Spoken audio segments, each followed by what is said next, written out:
We're back. Certainly are. How are we doing? Yeah. Good, thank you. Look a bit tired. I am. What's up? Wounded? Just working hard? Training Both. hard? Training hard, yeah. Training hard, working hard. Oh, bear pea jumps. They was from the devil, Leo. Dino, we was working out this morning. Have you ever heard of a bear pea frog? No. Well, it puts a spring in your step, doesn't it, Paul? It's a bear pea, but when your legs come back out, they don't go on the ground, they go into the air like a frog. Yeah. How many of them did you do? 21. We had and to then do 21. 11, and 4. Five. Five, was it 5? I did 4. But we're back this week, aren't we? Another 100x leader. The last one was awesome. I always enjoy these sessions. And this one is about setting clear expectations. And Dino, do you want to kick off on this one? Because you've done loads of homework on this one. It's been like a swap this time. What did you say when you walked in? I can't believe it. Teacher's pet. Teacher's pet today is Dean. Nah, I think been it's on 'cause the training tells me everything I've done wrong in the past. So I've got a lot of examples of how I've failed. That's the thing. I don't think I've been a SWAT. I think it's just highlighting how bad I've been. I don't think you've been bad. I think you've learnt a lot in the past. I've learnt a lot, but yeah, to be fair, I've picked up a lot. But yeah, no, this was a good one for me. It touched home a bit because setting clear expectations, I've not done that effectively from the beginning of my leadership journey. Let's be fair though, your leadership journey, they want the training back then like we've got now. No. You look at, we're doing this. These 100x series are all around the Giant platform, which is like Netflix for leadership. It's incredible. We never had any of that stuff back. No. Back when we're talking. This is 10, 11 years ago now, isn't it? Yeah, this one session took us, 30 minutes to rattle through, and probably learnt more in this one session than I have done on 3-4 months of a leadership course. Wow. Yeah, it was a good one. Don't know where you want to kick off. Do you want to jump in? I'll kick off in terms of what this sort of topic's about, and I think it's great for any leaders listening or anyone aspiring to be a leader, and we're all leaders. I think everyone's a leader, aren't they, in life? And it talks about the way we set expectations that can either empower people or inhibit people. Yep. And I think that's a really two key words there, isn't it? Yeah. And I think what we've got to be so mindful of is the language that we use, don't we? And think of this, we saw this fantastic speaker speak this week, and he was talking about the use of words and how powerful they are. And he gave an example of a survey that got done. It's all about, rather than being like a government us and them, it's about we're all part of the system and we can all make a difference. And he sent a survey out he said, a hypothetical situation where there's 4 houses, right? And they've got one, but the well's run out of water. So they sent like a message out to the 4 individuals in this role play and said, we need you to, so water's sensitive at the minute. We're lacking water from the well. These 4 other consumers, we sent them the letter, they sent themselves the same letter. I want you to come up with ideas of ways you can save water and what's going to happen. Sent another letter, another test group, and sent that same letter. But the letter said, there's 4 of the homeowners living in the community, and exactly the same, but just changed the word consumer to homeowner. And the percentage of people who came up with ideas and was willing to change on the homeowner one was like all of them wanted to change. Yeah. The word consumer, like people weren't prepared to change. Yeah. And it's about that word and that mindset of how we use words to either empower people or Yeah, that makes sense. That makes sense. Yeah. I think if I got that similar, homeowner would be more appealing to me, and I think I'd be more engaged. Yeah. So it makes sense that. Like that. So this is where we're going to learning to set clear expectations and effective. The word, though, again, that's why I wanted to use the word effective and what we all deem effective. So, Dino, kick off because you've done so much homework. I'm interested to see where this goes. Yeah, something sprung to mind when I ran through this session, and it was just in this session the mention of the phrase abdication of Sherpa, and I wanted to delve a little bit more into that and see what it meant. It was only when I started reading and looking this up a bit more I realised it was me. What it was, we got a member of staff in with what we thought was relevant skills based on the role he'd come from in a past job. And based on his previous role, I expected certain things to be done just based on what he'd done in the past. I assumed he could do these specific tasks. So what I was doing was I wasn't setting clear expectations, so my expectations was unrealistic. I wasn't communicating things clearly. I was giving him tasks and it was inappropriate based on his experience and his skill set. And then he was coming back to me saying, I can't do this, can't do that. And he was really struggling. So what I figured out from this was my communication method was wrong. I was giving him tasks that he couldn't complete. What I should have done was step back and put a training plan together, which I did in the end. I fell into like a pit of despair. I'd had enough. I'm just going to do it myself. The problem with that, it meant I wasn't doing my job properly. I wasn't being a leader. What I had to do was go back to the beginning and look at, right, okay, what skill set has he got? Are these tasks I'm giving it, can he comfortably do these tasks, or does he need appropriate training? I had to put training plans together, spend one-to-one time, formal and informal coaching. Yeah, I remember this instance as well because it was very, I mean, we're talking probably 10 years ago. Yeah, a long time ago. It was you that actually highlighted this part of it. Yeah, and it was all it was.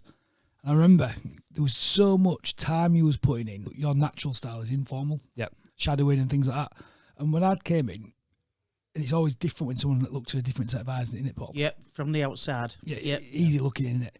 I just looked at it and I just said, what have you done to document and support this individual to achieve the output? Yeah. And I spent loads of informal time, but there was no formal time, was there? No. But there was a couple of reasons for that. You're being tough on yourself in that particular situation. As a business, we're still working on this now. There wasn't standard operating procedures and No. training materials and training resources. We didn't have tools like we have nowadays to train. Back then it was you recruit on skills. That was a lot of the belief, wasn't it? I'm a trained and competent professional. You're right in what you're saying, and you look at somebody's CV and you look at the qualifications that they have. So you think, wow, that looks impressive. The natural can do it. Where I think now you do look at the CV and you do look at the qualification, but you also look at the attitude of that person as well. Yeah, and I think things definitely have changed. We're a huge believer in traits over skill sets because skills can be taught. I remember you saying to me, what have you done to set him up to win to make sure I can do them tasks? And I said, nothing. You should be able to do them tasks. That was the light bulb moment. And that's when I think properly my leadership journey started. I remember coaching back then. I knew that they needed standard operating procedures, but I didn't want to tell him he needed them. I wanted him to Tell you. Yeah, I wanted him to work out what was Yeah. missing because that's the idea of coaching. And I could see him, and then the next reality was, where am I going to get all these operating procedures from? And then the journey begins, doesn't it? But I think what we've got to remember as well, look, it's anything in life, though. I'm so guilty of this at times in terms of an expectation scale. If you think about it, it goes from impossible, obviously, and I'll give you some impossible tasks, I'm sure, the pair of you. Yep. Unrealistic, realistic, limited, or resigned, right? But you've got to really deeply understand when you're giving a task out to someone, what is your relationship first and foremost? What is their role versus your role as well, and their role in the business or in that task? What is the actual specific task, and what are the responsibilities around that? And I think we don't normally look at it like that, do we? And No. I think that is a challenge in it at times. I think, do you know sometimes when somebody will give you a task and you will think it's impossible? You will think it's impossible to do, but is that your own limited belief? Because the other person will give you that task knowing that you're capable of doing it. But sometimes your inner belief is, I can't do this. This is impossible. Yeah, a part of this session, it states in that as well. Do you know, if you are setting people tasks, but they're realistic, if you give them realistic expectations of what they need to do and you're helping them, then naturally the confidence and skill will grow because as they've completed that task, they'll be ready for the next one. 100%. We've got to motivate and empower, set people up to win, and I've trusted them. But it's like that piece in it. I always say when we're employing someone to manage their own time, their own tasks, I want them to be able to work as a team. The fourth T is techniques. Yeah. And as a business, we've got loads of techniques to help you manage your time, manage your tasks, and help you work as a team. But we're open if we want you to have your own techniques for them. 3 things. But we expect you to be able to do all them 3 things on your own. Our role is to give you resources and help and development and to give you the techniques around them in 3 areas. Yep. Because we want people to be autonomous. We want them to be able to, if we're the smartest people in the room or the smartest person in the business, we've got huge problems, haven't we? Yep.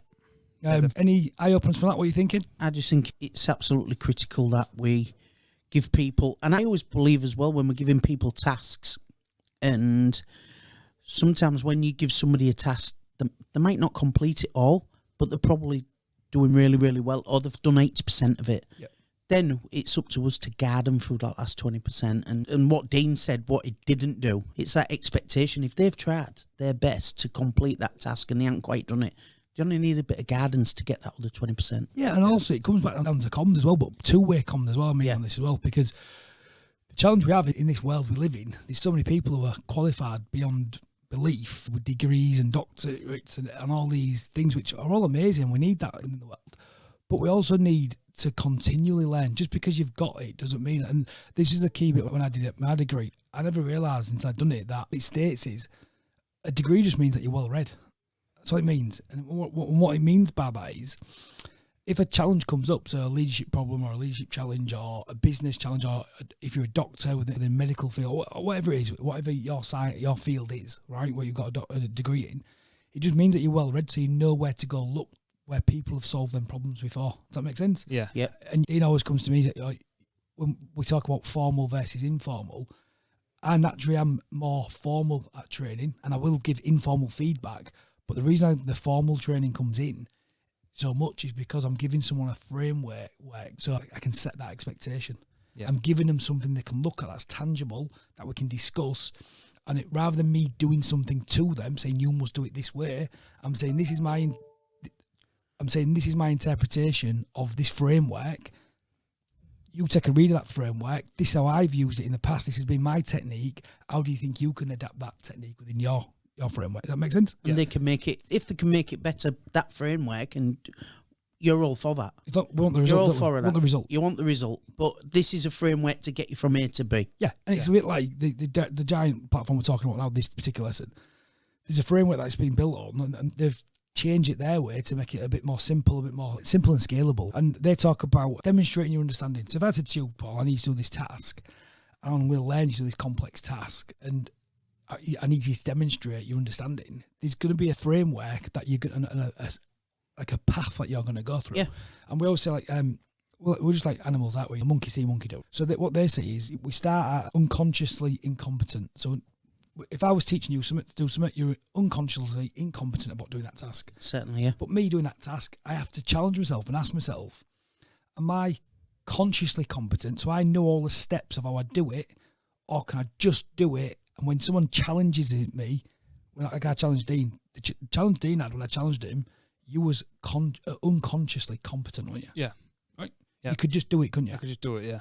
So when I challenged him, instead of you set him up to win, I was actually asking him to become consciously competent. And in order to be consciously competent, he needed to come up with a way of communicating and setting that expectation. Does that make sense? Yeah, which required the formal part of the training, which I needed to go away. I needed to pull resources, put documentation together. I needed to spend dedicated time with somebody to do a job that I naturally do. So the hardest task for me is going away and trying to document what I do on paper to help him create that framework. Yeah. And at first, this is one of the biggest challenges of being a leader or in anything you're doing in life.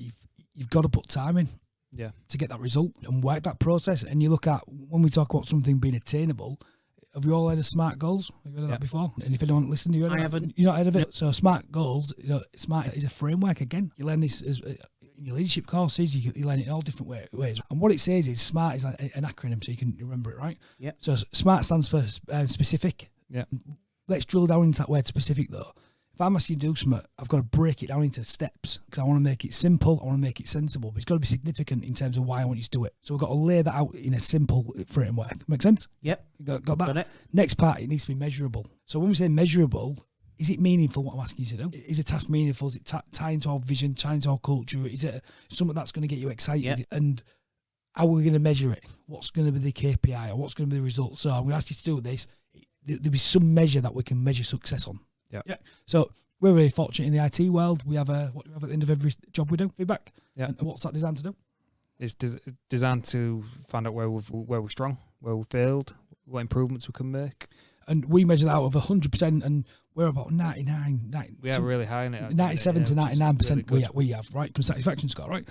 But the moment that doesn't get, if we just get an okay, never mind a bad, what happens if we just get an okay, Dean? We're on the phone. Who's on the phone? Me. They're the most important ones to get. The ones that are an okay or a bad. The good ones, they're good. They come in, but they just slip under the radar because it's good. But the okays and the bads, they're the most valuable ones for us because we found out what did go wrong. We get massive, valuable feedback, which we can then use to make sure that problem doesn't come back in, or put a process or some sort of measure in place to stop it happening again. And you're a big believer in feedback. I'm the same. I put feedback forms. At every course that I deliver, every delegate gets a feedback form to fill in at the end. And you might get 200 absolutely fantastic feedbacks, but the one that will stick in your mind is that one that's got constructive feedback on it, because that's the one that makes you better.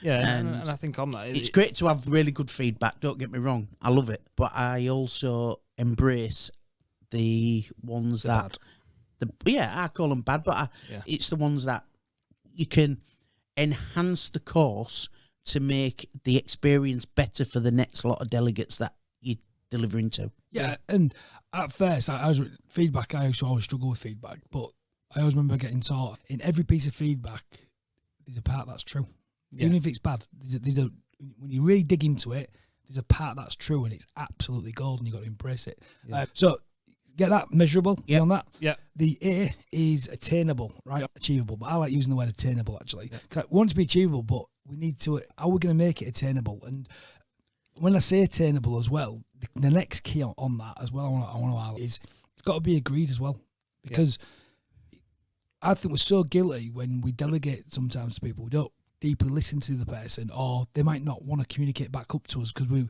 might have I'm a director in the business, Dean Senior as well. They might think, oh, he's asking that. So it's about creating that culture so that person who you are delegating to can challenge back up. And we work on this quite a lot, don't we, actually? Yeah. And we do, especially when apprentices come in.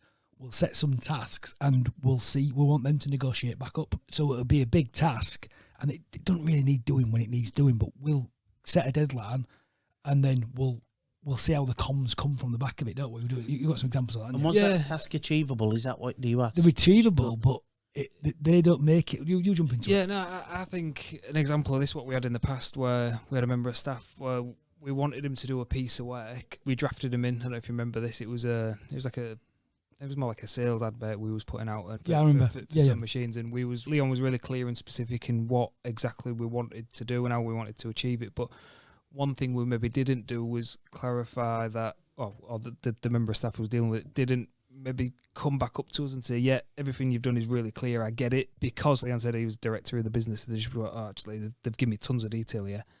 I need to just get on with this. But he didn't understand it.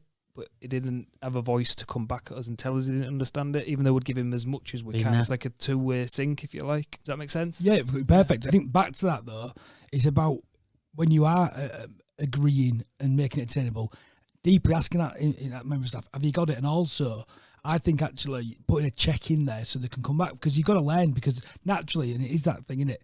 You know, if you've got a qualification so that you can do something, given a task, you're going to go away and think you're going to do it. And it's that, and I love the language in the Giant framework, conscious and unconscious. The challenge is, an individual thinks he's unconsciously competent at the task, but when he goes away and sits there, all of a sudden, he becomes unconsciously incompetent. Right? And that puts you in a really position in terms of, we'll talk about the pit of despair, having to go back and say I'm incompetent, because he becomes consciously incompetent at that point. You've got to have a really good culture to be able to let someone come back and have that conversation. Has everybody been in that position? Everybody's been in every day. Where somebody has give you a task, or you've learnt something in the past, and then somebody's gone to you, have you got that? And you go, yeah. 5 minutes later, it's gone. But you dare go back and say, sorry, you've just spent 20 minutes telling me what to do. It's gone.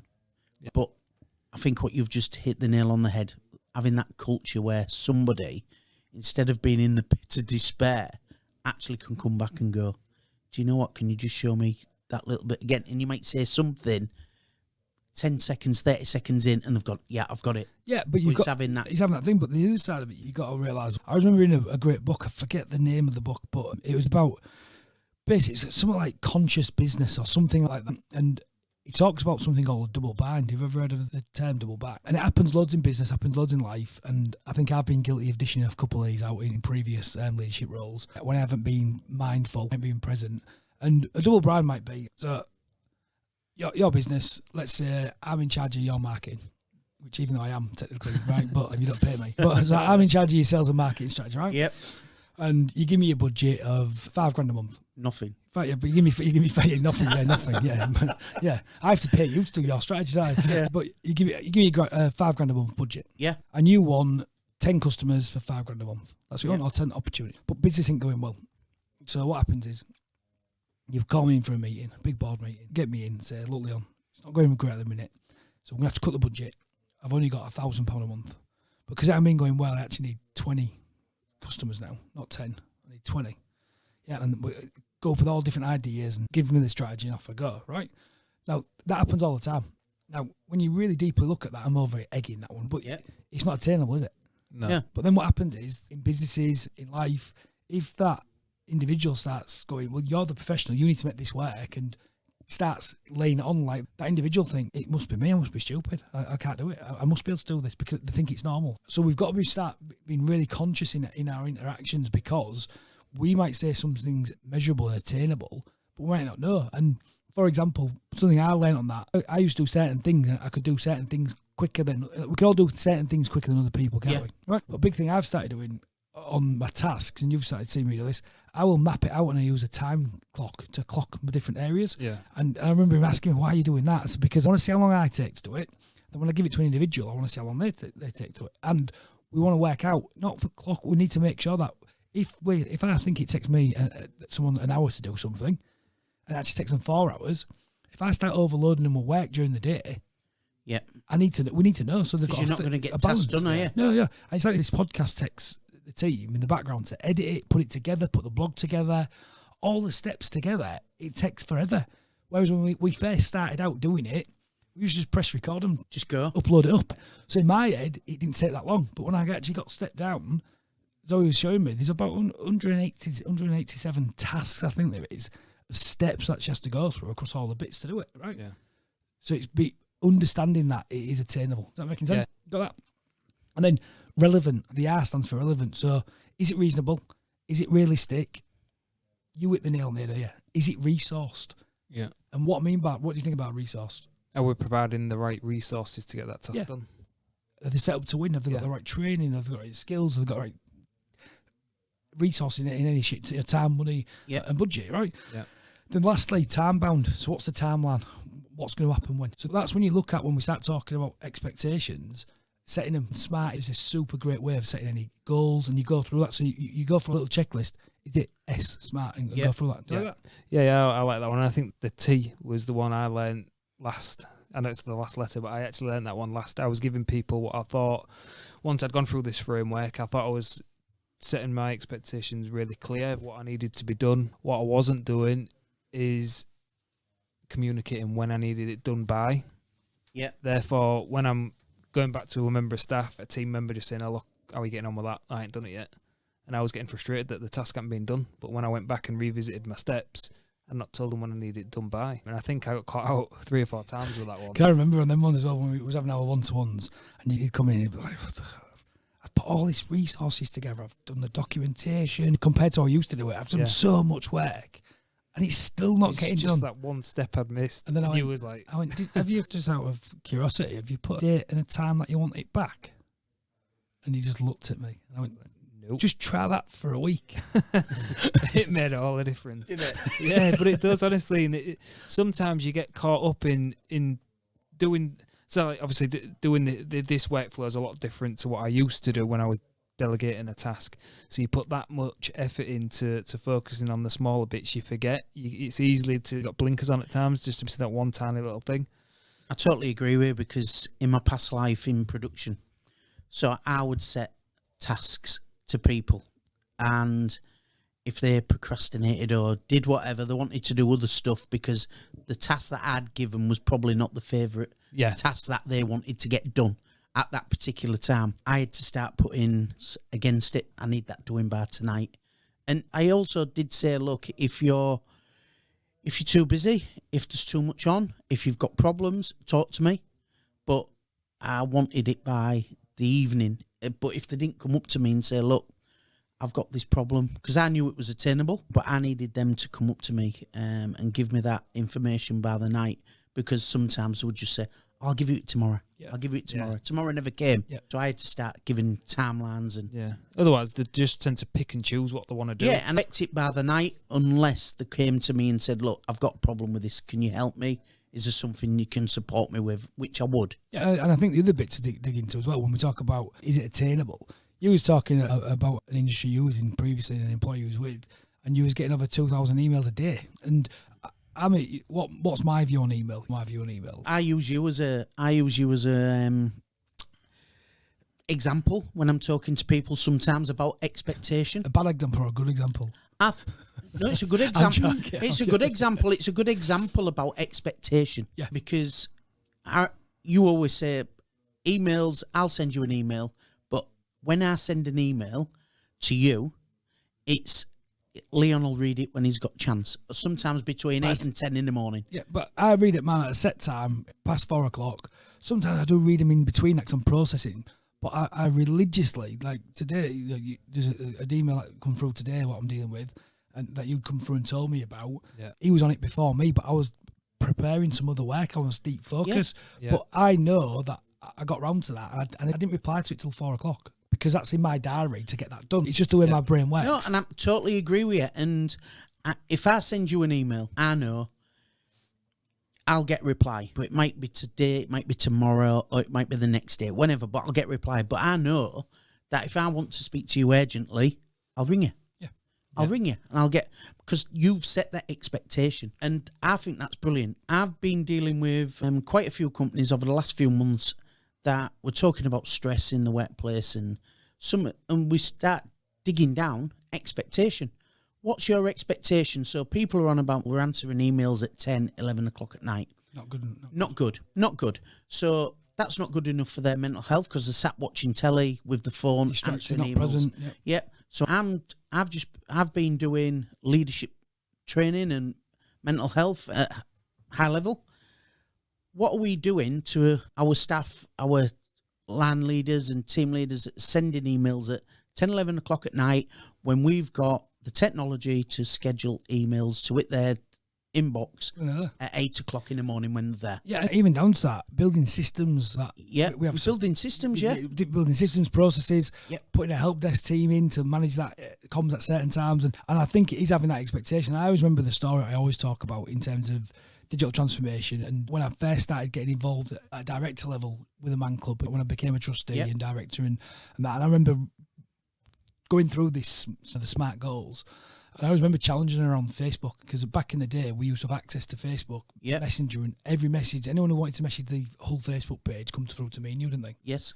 And I remember being out on a weekend with a wife, and I was working away, but I come back on a weekend, and I'm getting messages, and the messages then lead to chats, and then you phone calls, and all of a sudden you're in something, and the vital work we do is life-saving work. So we've got people who are unfortunately suicidal. That's the work we're in. That's the business we're in, suicide prevention. But my expectations was that I go help on a Monday night, and I open the club on a Monday night, and I make sure I create a safe space. My expectation when I'm on a date with my wife at 11 o'clock, having to talk someone down from being suicidal, right? Now, don't get me wrong. I've done it. I've been there. I've been out, and we've all done it, and you've done it as well. But there comes a point where if we keep filling from an empty cup, we're going to burn ourselves out. Right? Totally. And I always remember bringing this up where I was like, I'm going to have to bring this up in terms of what is the expectation of me as a facilitator when I'm running that club. And we argued that out and went through it all, and that was not one of the expectations.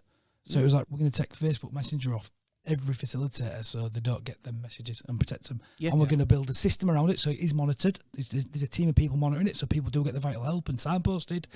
But it's people who are trained and they've got the skills in dealing with that mitigation. So we have to be bold. Other bit I want to go on to as well, I want to break down into a bit more simpler parts as well, especially since the world's so connected now.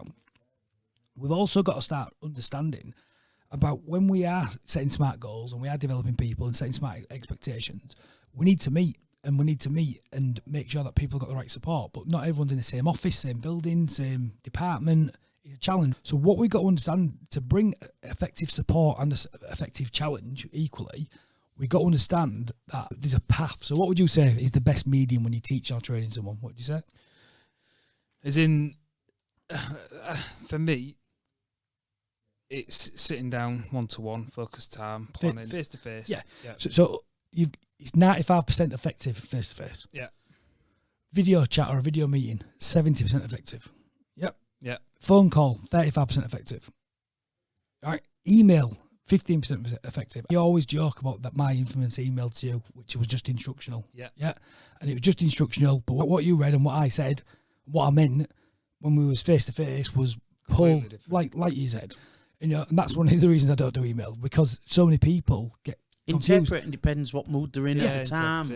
Whereas we sometimes send email because we ain't got time. But actually, when I sat down with you and spoke to you, I send emails now at what we've agreed. But it's what I'll jump on the phone with the customer today, jump on the phone, go through it, and then I agree an email. Right? I agree, but I get it. Yeah. It's there. So 15% effective. Text message, 10% effective. Chatting on social media, 5% effective. So we've got to be really careful and break down the means of us that are bringing and setting effective delegation and expectations. What would you say, Paul? No, I love that. I'm just studying this now, and it's You're liking it. yeah, I'm loving it because when you look at in person, 95% effective, video chat 75%, phone calls, emails 15%. So can you imagine when you get the amount of emails that I used to get in any one day, and probably 20% was involved me, but you had to wade through all to find the relevant ones. Burnt out. It's not Bent effective. out, Yeah, bent it's- out. it's not, And you ended up deleting a load of emails, and some of them really did affect you, but you missed them because you were scrolling through loads. And I think we're talking about abdication. I love that the way you said that. I'd missed that word around the Sherpa side of it, and it's so powerful when you look at it that way, isn't it? It is, yeah. And I'm just going back to them stats. It was interesting, actually. I didn't think, when you drill into them a bit more, was it 5%? What's text message? 5%? 10%. 10%. Yeah. But like the email, I think you mentioned earlier, I sent you an email.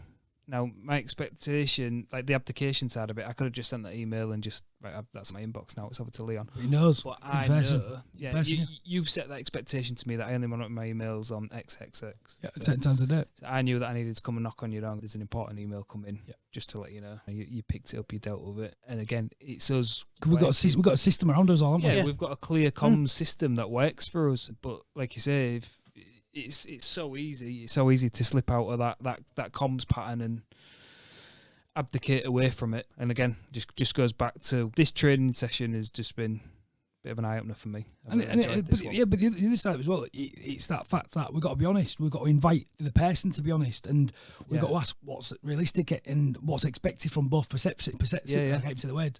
Perception. I can't even say it. Perception. Yeah, that's the word. Thank you. Perceptions. And also, the other key, everyone needs to understand it's all negotiable. Yeah. That's the key bit. But another example, like I was mentioning to you, when we bring in challenge, the reason why we've got to do, I call them a same page meeting, I call them to get everyone on the same page, because when you look at that stat, 95% effective, and then I've ever showed you that one where you have a communication triangle.